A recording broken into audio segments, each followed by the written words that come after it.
Súper. Ok. am, Se me ha olvidado cómo era iniciar las grabaciones. Bien. am, Seguramente cuando estamos en la vida cotidiana, en ocasiones llegamos a creer que tenemos algún trastorno mental, que tenemos algún trauma psicológico o que tenemos algo que nos hace comportarnos de una manera en particular.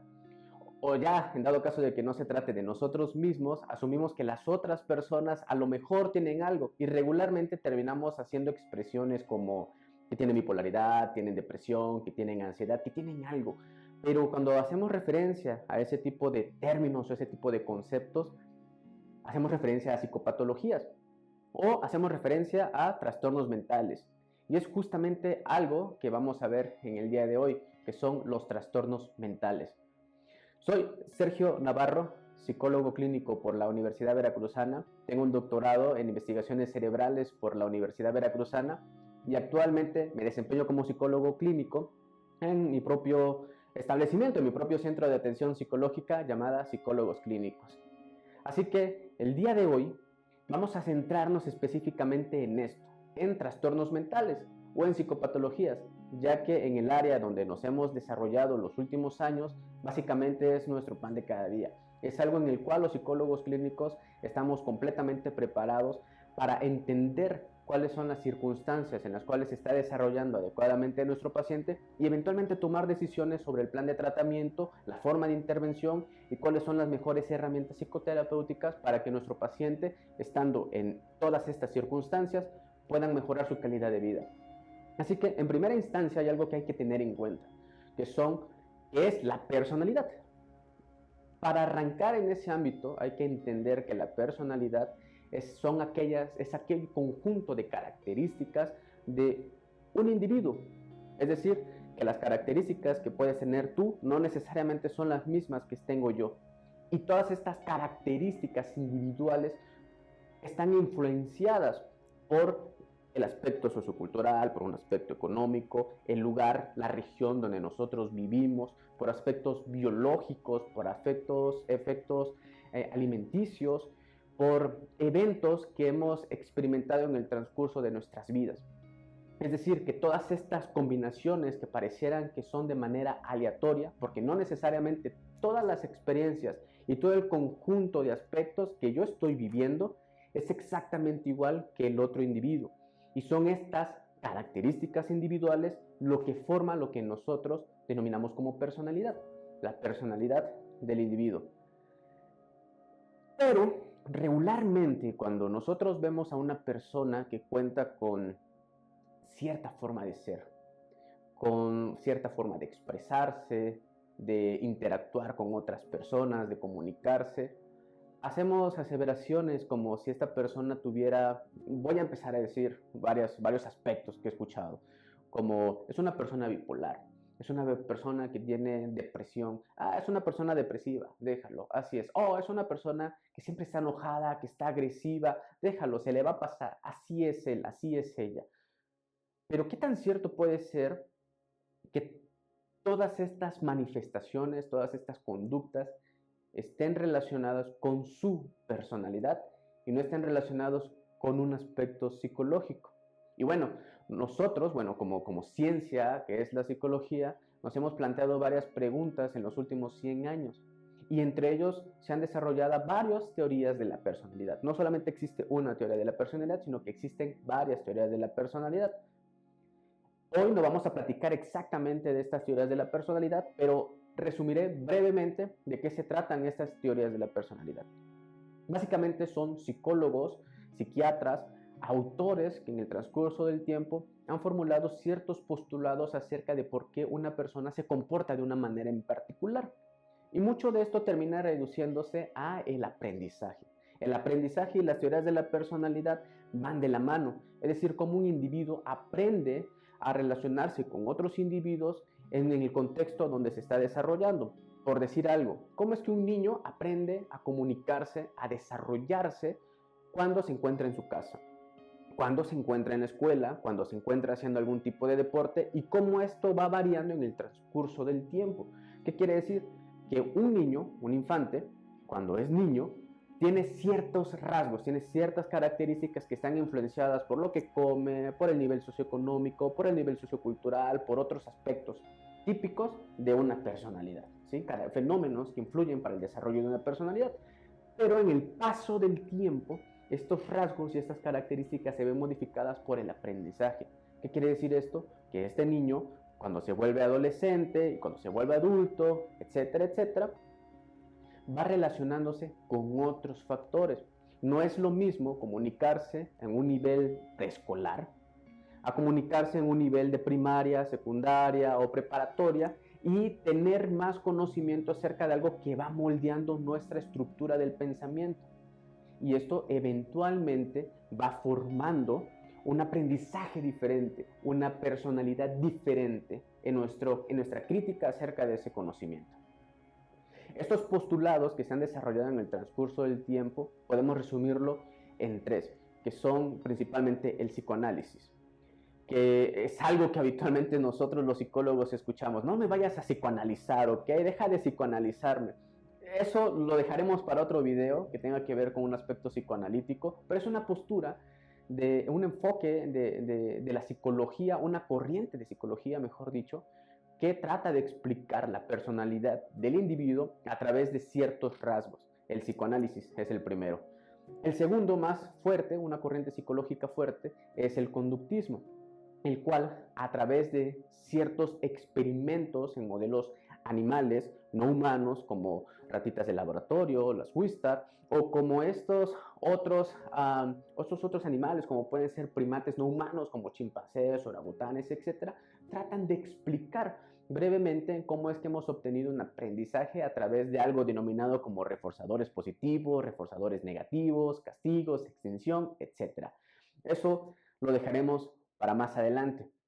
Y hay otro más que tiene que ver con el estructuralismo. Esta corriente o este enfoque del estructuralismo hace referencia a cómo todo el ambiente social influye en una estructura propia a cada individuo y nosotros la manipulamos, la entendemos, le damos un significado y eventualmente interactuamos nuevamente con ese contexto. Pero esto solamente hace referencia a las teorías de la personalidad. Y existen otras teorías de la personalidad, pero brevemente quería explicar esto.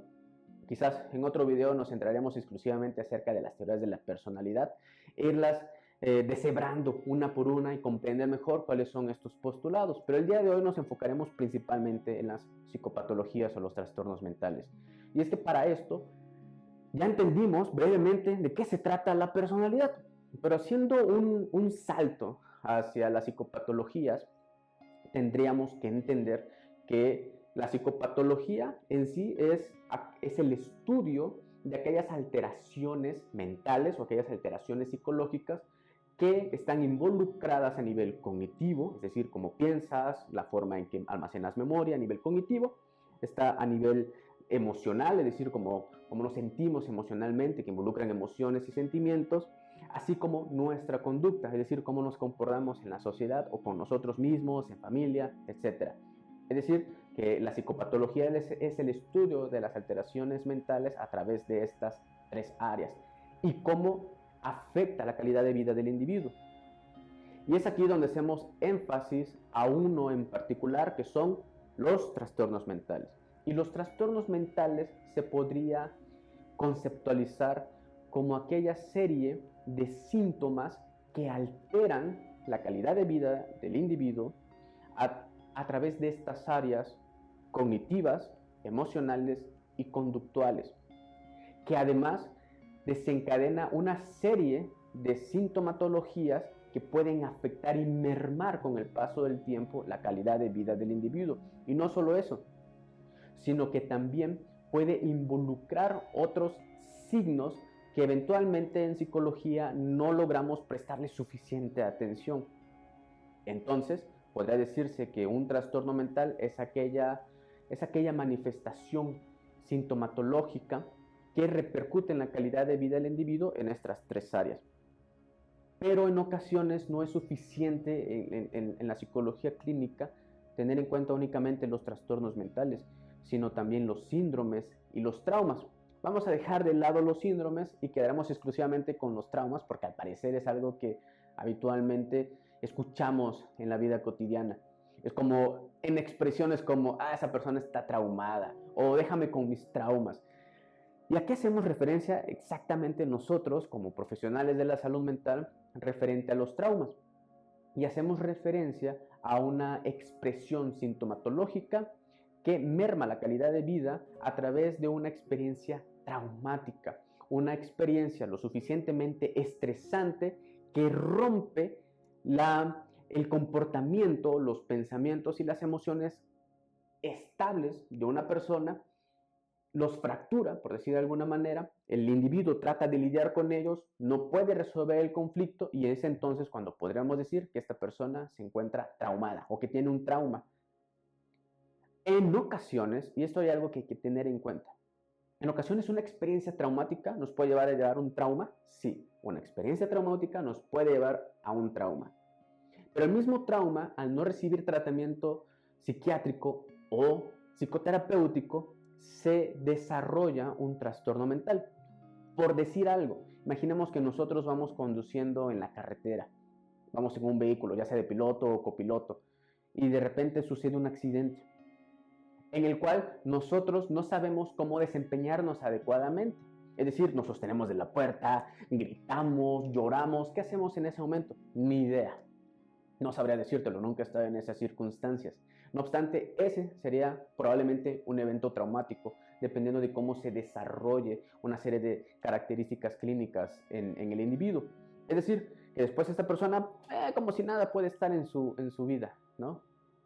Pero no a todos nos pasa eso. Hay ciertas personas que siguen recordando el evento traumático por un tiempo determinado. Vamos a ponerle menos de 6 meses. Y en menos de 6 meses nosotros podríamos decir que estamos traumatizados, que tenemos un trauma psicológico. Es decir, nos cuesta trabajo conciliar el sueño, tenemos ataques de ansiedad, una serie de características muy específicas que veremos más adelante. Pero si esto se mantiene en el transcurso del tiempo, es decir, más de 6 meses, solo con este ejemplo, ¿ok? No es en todos los casos, pero solo en este ejemplo, si se mantiene más de 6 meses, podríamos estar hablando de un trastorno por estrés postraumático. Y es completamente diferente decir un evento traumático, un trauma por ese evento traumático y el desarrollo del trastorno de estrés postraumático. Solo para que nos demos una idea con este ejemplo, que son aspectos muy diferentes. Pero quizás en este punto nosotros podríamos decir, ¿qué nos lleva a nosotros a entender desde la psicología como ciencia? ¿Qué nos lleva a nosotros a entender qué sí es un trastorno mental, qué es un trauma, qué es la personalidad? Y créanme, ese es un trabajo arduo para nosotros los psicólogos clínicos cuando estamos de este lado.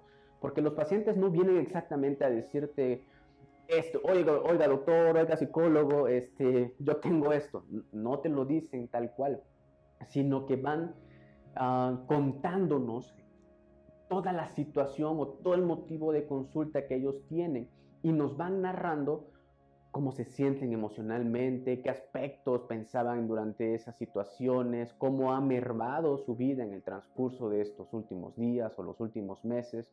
Y claro, el ojo clínico muy bien desarrollado haría preguntas muy específicas, ciertos aspectos de este desarrollo sintomatológico.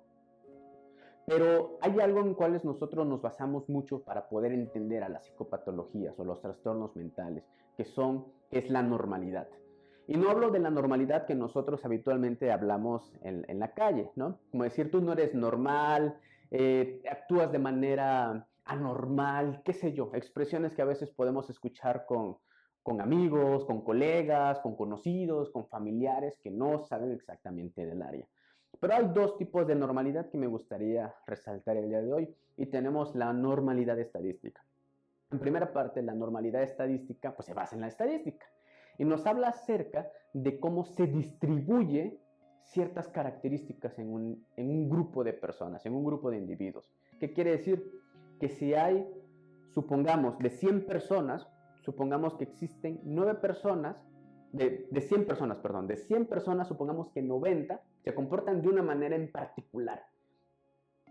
Pero el otro 10% se comporta de manera diferente al resto del 90%. podríamos decir que este 90% está actuando de manera normal, mientras que el 10% restante está actuando de manera anormal, por un comportamiento, por decir algo, ¿ok?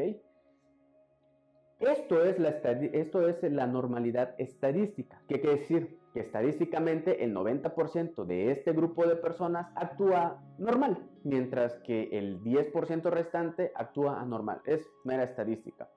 Pero hay otro apartado que es la normalidad de salud. Y la normalidad de salud hace referencia a la salud. Es decir, qué tan saludable es el individuo mientras interactúa en su contexto. Porque podríamos decir que en la normalidad estadística, en el ejemplo anterior, el 90% actúa normal, de acuerdo a la estadística.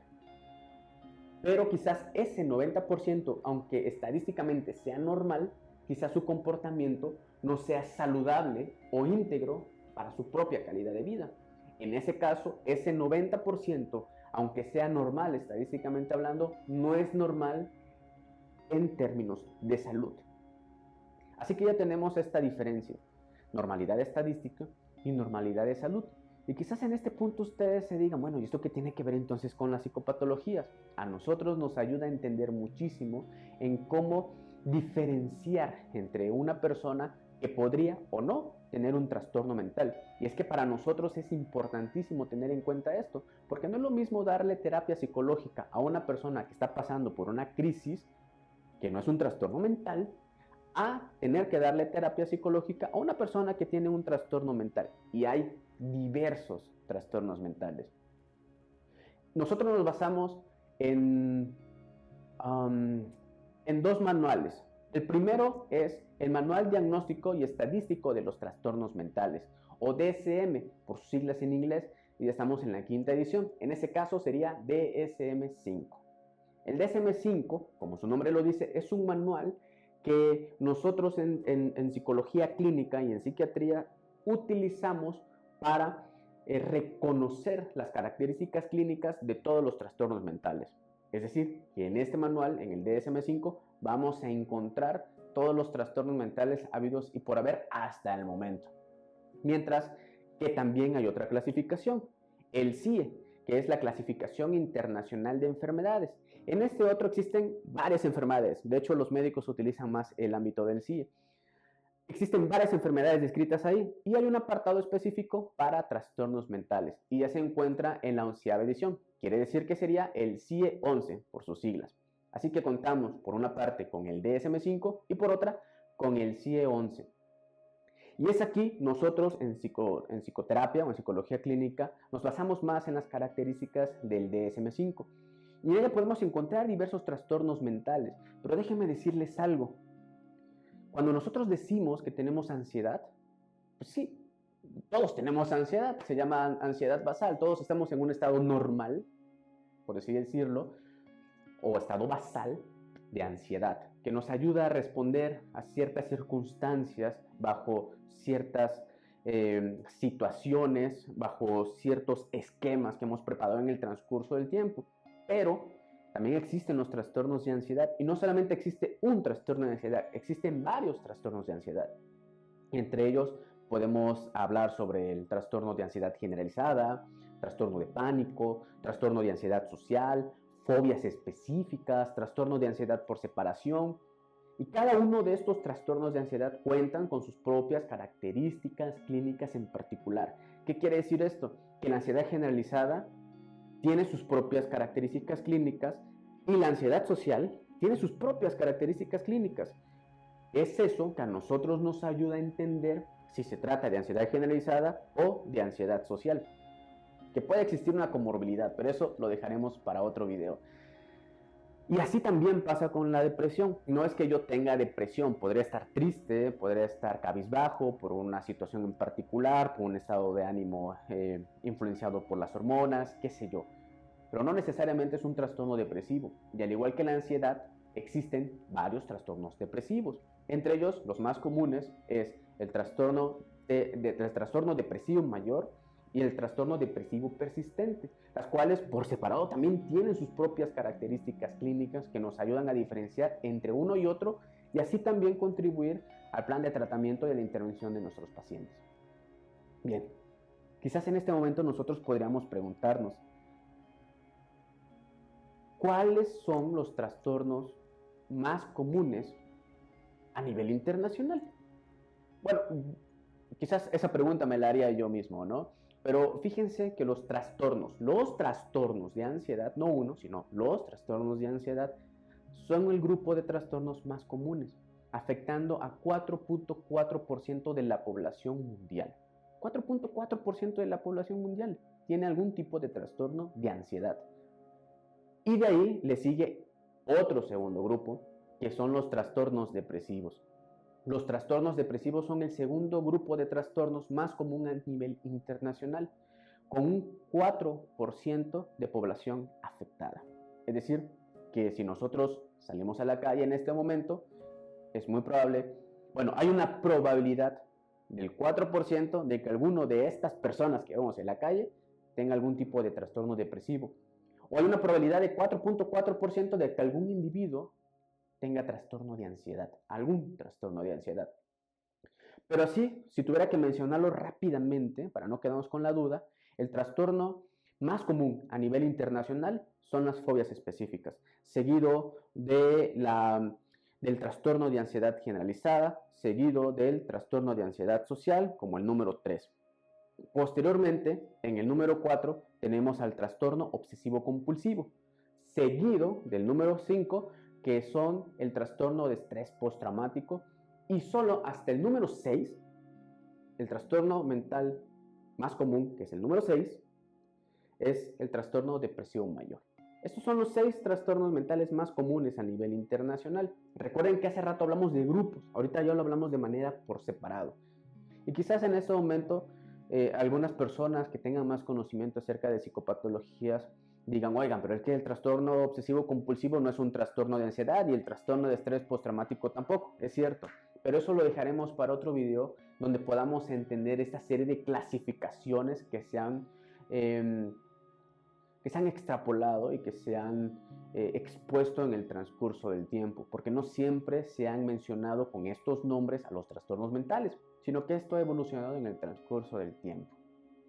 En fin, hasta este punto, básicamente ya entendemos varios aspectos, que la personalidad no es lo mismo que una psicopatología, pero que muy probablemente una personalidad de algún individuo esté influenciada fuertemente por una psicopatología, y nosotros, los psicólogos clínicos y los psiquiatras, nos encargamos de descifrar cuál es la condición actual de nuestros pacientes y elaborar un diagnóstico clínico.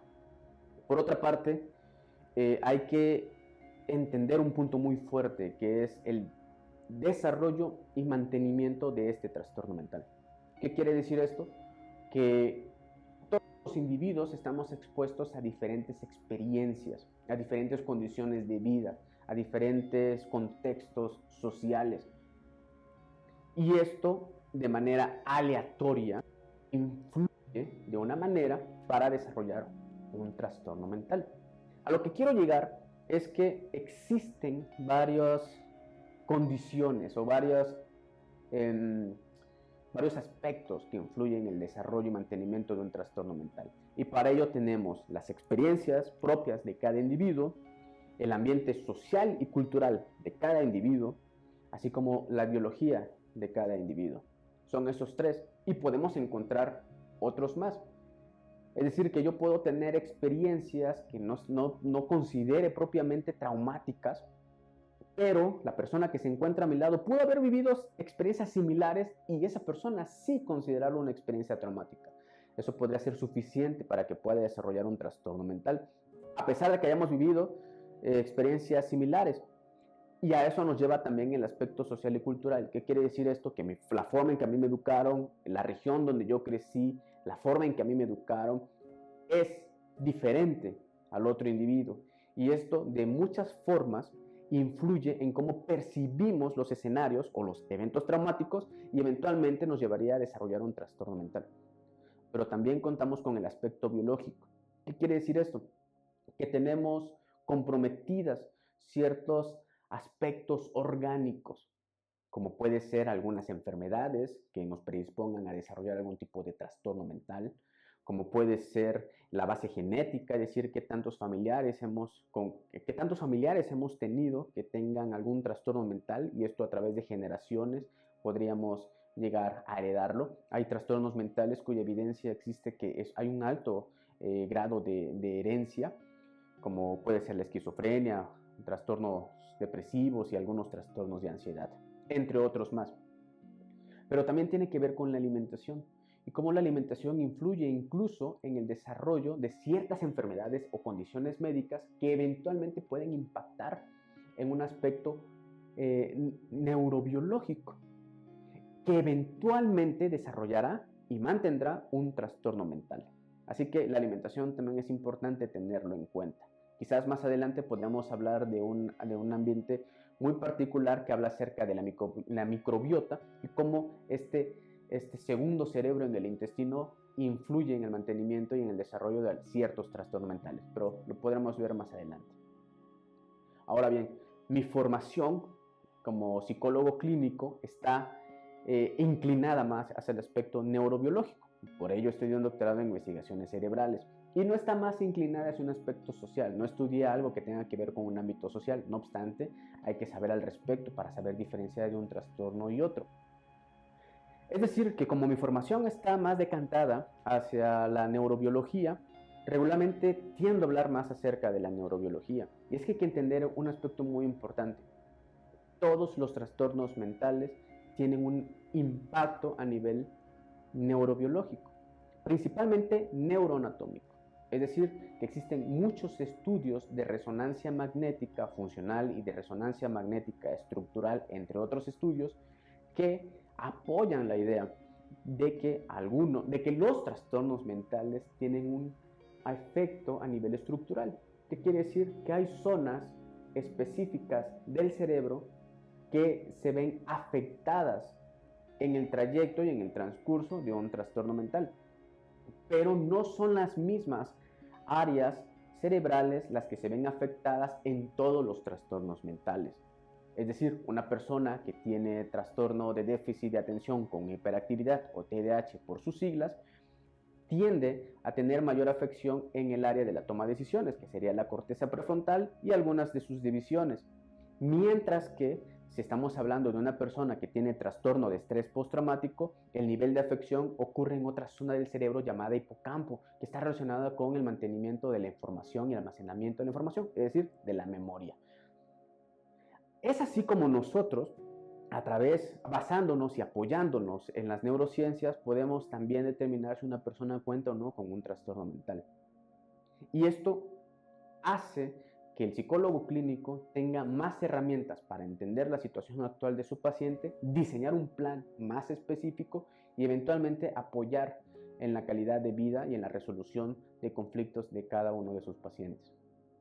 Es decir, para que un trastorno mental se desarrolle y se mantenga, puede deberse tanto a experiencias propias de cada individuo, a un aspecto social, cultural y aspectos biológicos, entre otros más. Será interesante en el futuro, cuando se hagan más investigaciones al respecto, poder comprender mejor la naturaleza de los trastornos mentales y cómo esto va mermando cada vez más nuestra calidad de vida. Eventualmente diseñar mejores tratamientos, tanto farmacológicos como psicoterapéuticos, que ayuden a recuperar nuestra vida lo más normal posible, ya sea estadística o en de salud. En otros videos hablaremos más al respecto de estos tipos de tratamiento, ya que hoy no nos daría suficiente tiempo de hablar acerca de la farmacología o de la psicoterapia, pero sí me gustaría dejarles solo como un pequeño spoiler al respecto. Ambos funcionan y hay mucha información al respecto de cómo recuperan la calidad de vida del paciente en cuanto a las características clínicas de los trastornos mentales, pero la recomendación en artículos científicos es que se implemente tanto la psicoterapia como la farmacología. Y en conjunto, el paciente se va a ver más beneficiado. Por separado se obtienen resultados, pero no tan benéficos como lo hacen en conjunto. Espero que el día de hoy haya sido entretenido haber escuchado este tipo de información. A lo mejor ya lo sabían, a lo mejor desconocían, no lo sé, pero En ocasiones nosotros también nos quedamos con este cosquilleo de querer hablar un poco al respecto de lo que sabemos, de lo que no sabemos, de nuestro trabajo como psicólogos clínicos, como psicoterapeutas. Es decir, este tipo de información nos puede ayudar a ir disipando algunas dudas o algunas creencias que tenemos acerca de cómo nosotros desarrollamos nuestra labor profesional en el ámbito de psicoterapia. Así que, como hemos visto hoy, hemos hablado un poco acerca de la personalidad, de las psicopatologías y de todos estos mecanismos que podrían aportar en el desarrollo y mantenimiento de un trastorno mental. Recordemos que es un video más bien como informativo. Si quisiéramos saber más al respecto, quizás podrías ponernos un comentario y eventualmente diseñar un video que hable un poco más acerca de tu tema de interés. Así que, en fin, esto es lo que teníamos para ustedes el día de hoy. Espero que se hayan divertido. Si aún no nos siguen, estaría genial que nos pudieran seguir en nuestras redes sociales, sobre todo porque vamos a seguir haciendo más contenido. Y si pones en los comentarios de qué te gustaría que habláramos en el próximo video o cuál de nuestros psicólogos y psicólogas te gustaría que hablara, sería un placer poder apoyarte de esa manera. Hasta luego.